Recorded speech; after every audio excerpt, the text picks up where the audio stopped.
একটা গুরুত্বপূর্ণ দিক।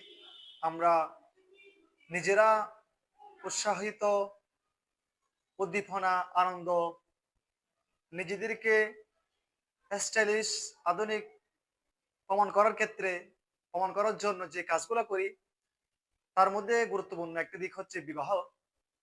এই বিবাহকে কেন্দ্র করে সমাজের মধ্যে প্রচলিত কিছু ভুল, কিছু কুসংস্কার আমাদের সমাজে প্রচলিত।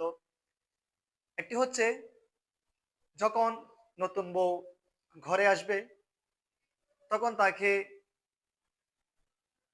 ভাবিরা হোক, বোনের জামাই হোক, এক কথা হচ্ছে অন্য পুরুষে, অন্য লোকে ধরে কোলে করে নিয়ে যেতে হবে। এটা সম্পূর্ণ এক প্রকার হারাম কাজ। কারণ বেগানা পুরুষ কখনো বেগানা নারীকে দেখতে পারবে না, সেখানে স্পষ্ট কি করে করবে।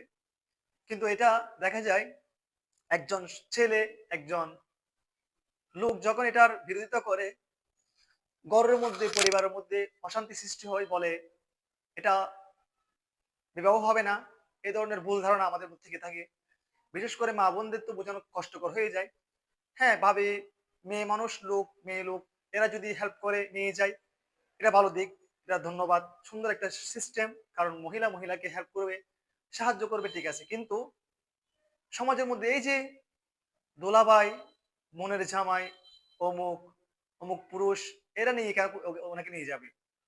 ওনারা তো ওই মহিলার জন্য স্পর্শ করা, দেখা সাক্ষাৎ করা ইসলামে নিষিদ্ধ।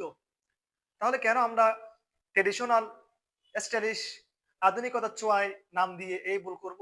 আল্লাহ আমাদেরকে এই সমস্ত ভুল থেকে বেঁচে থাকার তৌফিক দান করুক। আমিন। আসসালামু আলাইকুম ওয়া রাহমাতুল্লাহি ওয়া বারাকাতুহু।